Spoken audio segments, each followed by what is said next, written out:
Ladies and gentlemen, it is that time of year again where we mark our calendars because college football is right around the corner. It is played in this calendar month of August of 2025. We will have football this month. I'm so excited and pumped and ready for it. And in today's video, we'll be covering one of the most anticipated matchups not only of week one, but of the whole college football season in LSU versus Clemson. We will talk about all of it and more next.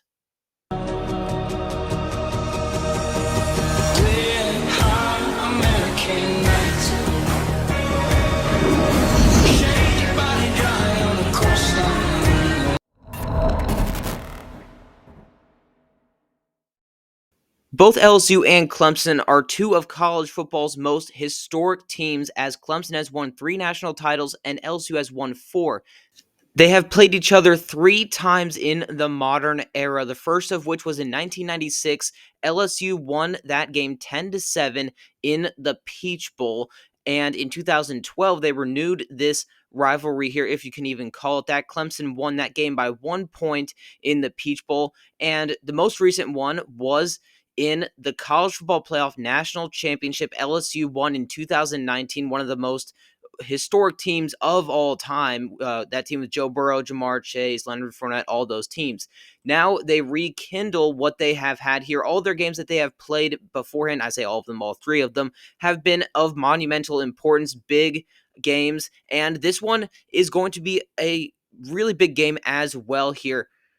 As we now segue to the meat of the video here, and I want to first talk about the implications of a win and a loss for both sides here, and we'll start with LSU. If they win this game, it will be the first win that they have had in week 1 since that 2019 team. They have not won in week 1 in 5 years, and that would break a trend there and a stereotype that Brian Kelly has had, that he can't really win in week 1, which historically has been objectively true if you're looking at it from that point of view.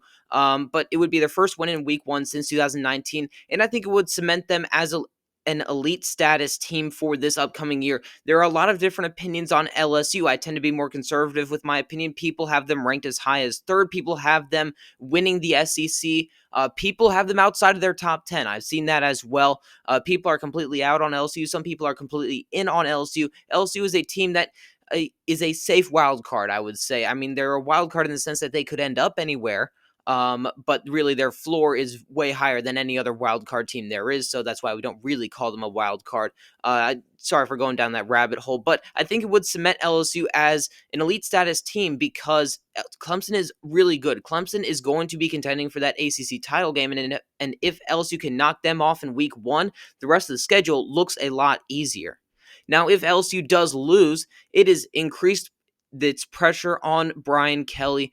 It just has magnified times 10. Like, we are talking about 6 straight years of not winning in week 1.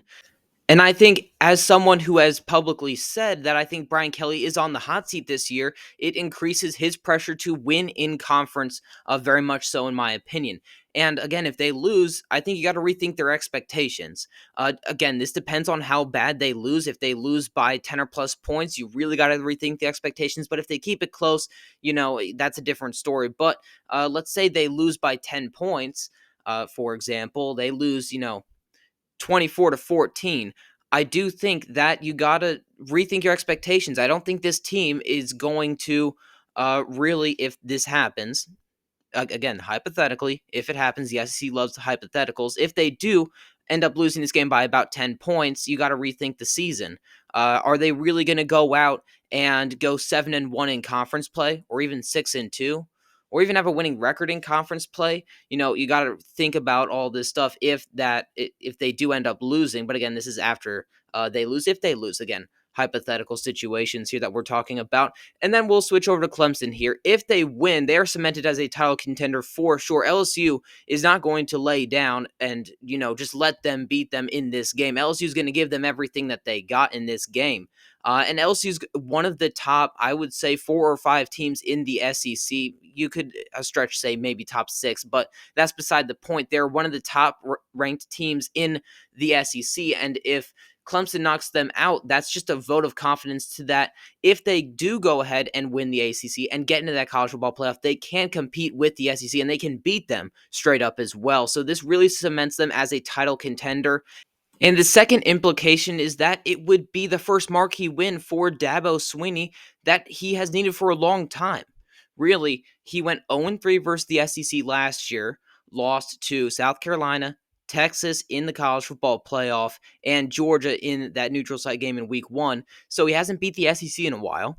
And he hasn't really had that marquee win in a while either. I don't really consider SMU a marquee win, so I really do think that this would be the first marquee win that he has had in a while. And really, the unwritten third point there is that the schedule looks a lot easier. Looks a lot easier if they go out and beat LSU. Suddenly that Georgia Tech game looks a lot more manageable than it previously was. And that leads me to, what a transition here that I'm doing here, that if they lose this game, the schedule will look a lot tougher. If they lose to LSU, you suddenly look at that Georgia Tech game and you're like, ooh, you're really sweating that. Like, will they really pull that one out? Will this be just another 9-3 season for Clemson? The schedule does look a lot tougher if they lose this game, but it also looks a lot easier if they win. And then again, if they lose this game, will they even win the ACC? The ACC, in my opinion, is very top heavy this year. People are kind of disrespecting the ACC. And yes, there are a lot of bad teams in the ACC, but there are a lot of teams that can be really, really top end teams and can win the league, in my opinion, can win the ACC. So Clemson necessarily doesn't really belong there if they lose to LSU. Again, the schedule looks a lot tougher. They drop 1 or 2 conference games, and I don't think they even make it to that conference championship game. As we now segue to the meat of the video here, and I want to first talk about the implications of a win and a loss for both sides here, and we'll start with LSU. If they win this game, it will be the first win that they have had in week 1 since that 2019 team. They have not won in week 1 in 5 years. And that would break a trend there and a stereotype that Brian Kelly has had that he can't really win in week 1, which historically has been objectively true if you're looking at it from that point of view. But it would be their first win in week 1 since 2019, and I think it would cement them as an elite status team for this upcoming year. There are a lot of different opinions on LSU. I tend to be more conservative with my opinion. People have them ranked as high as 3rd. People have them winning the SEC. People have them outside of their top 10. I've seen that as well. People are completely out on LSU. Some people are completely in on LSU. LSU is a team that is a safe wild card, I would say. I mean, they're a wild card in the sense that they could end up anywhere, but really their floor is way higher than any other wild card team there is, so that's why we don't really call them a wild card. Sorry for going down that rabbit hole, but I think it would cement LSU as an elite status team because Clemson is really good. Clemson is going to be contending for that ACC title game, and if LSU can knock them off in week 1, the rest of the schedule looks a lot easier. Now, if LSU does lose, it has increased its pressure on Brian Kelly. It just has magnified times 10. Like, we are talking about 6 straight years of not winning in week 1, and we're talking about at quarterback, I just think that Cade Klubnik is a better quarterback. He is a more mobile quarterback. He's a smarter quarterback, in my opinion, and he throws less interceptions. Yes, Garrett Nussmeier did throw for more yards than Cade Klubnik, but that was LSU's offense. It was air raid the whole way for them last year, and I do expect it to be somewhat the same, but Clemson's quarterback, I think, Cade Klubnik, he has more of a leadership type of role. I think that he is a more highly touted quarterback, and I just overall think that he is a better overall quarterback than Garrett Nussmeier. I think Nussmeier takes too many sacks and throws too many interceptions, but that's not to take away from what he has done over the last season. I think that he was great last season. I just don't think that he was Cade Klubnik level right there. At running back, I lean LSU because LSU brings back their leading rusher last season. Again, they didn't run the ball all that much compared to a lot of other teams, but the guy they do bring back, Caden Durham, ran for 753 yards and 6 touchdowns last season. I do think that him coming back is better than the guy that Clemson is going to be bringing in. I'm pretty sure they will be starting a true freshman, and I just don't see that working out well for Clemson in this big game for him. Now, the receivers, I give that one to Clemson. Clemson has a trio of receivers who are just monsters. They're just absolute dogs. Antonio Williams, TJ Moore, and Bryant Wesco Jr. I really do like those guys. And this was very close, by the way. I was very close to putting this at even, but I give the slight edge to Clemson because of how well-rounded that room is. LSU's room is also well-rounded. They will be starting Aaron Anderson Jr., Chris Hilton, and Xavier Thomas most likely. But you bring in a lot of transfers in that room. I am just, on principle, I do not like it as much when a team just reloads a room full of transfers. I feel like you do need some guys who are staying in, who are big time players in that room. I was the same way with USC's secondary last year. They just completely reloaded that room, did not bring back a single returner. Again, they were pretty bad 2 years ago, but I was still had plenty of concern for that secondary last year. This year, that's LSU's wide receiver room for me. So for that reason, I will be leaning Clemson for that. And then the lines of scrimmage, I just think that Clemson brings back more. Clemson brings back the most production out of really any team in the country that I can think of.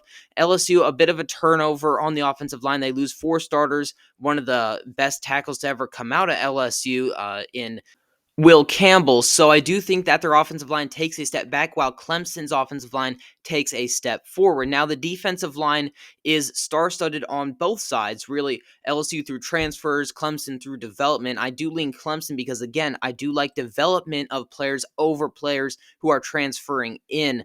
And plus, the players that Clemson have, I think, are flat out better than LSU in TJ Parker and Peter Woods and Will Held. And all 3 of those players are absolute dogs. Not to take away from what LSU has, because Patrick Payton is just a dog. Jack Pyburn is a dog as well, but I do lean slightly toward Clemson on their defensive line. Now, linebackers, I lean LSU. I really like their linebackers. Whit Weeks, Devon Keys as well. Harold Perkins coming back from injury, I think, is going to be a stud as well. And that's not to take away from what Clemson has. I think Clemson has their own Whit Weeks in Sammy Brown.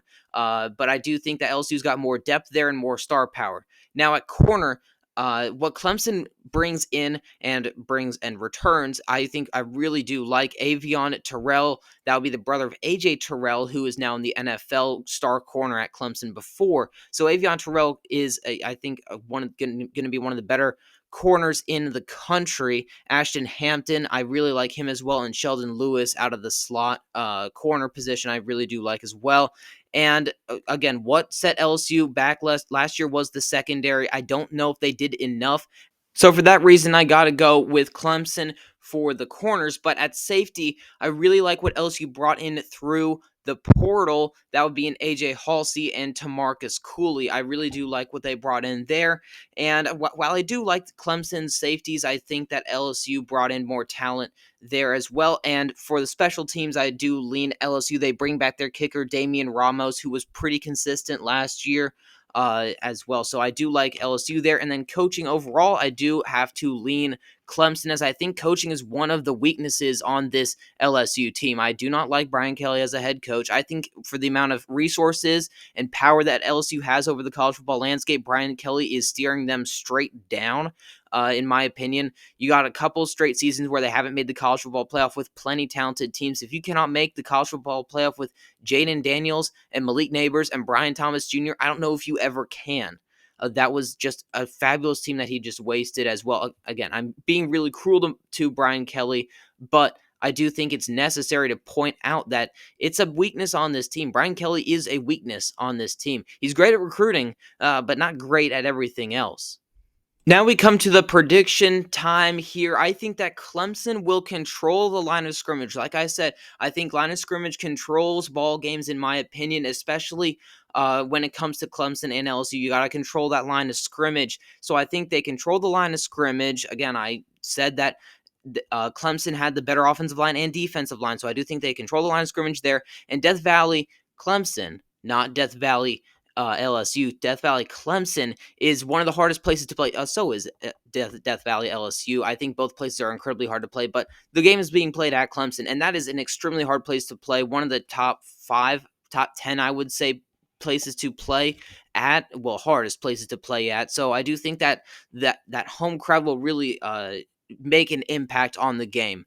So with that being said, give me the Tigers 38-34 in a close shootout. I think that this game will come down to who can make the plays, and I do believe that Cade Klubnik is going to play a better game than Garrett Nussmeier, and I think their defense is going to step up when they need them to.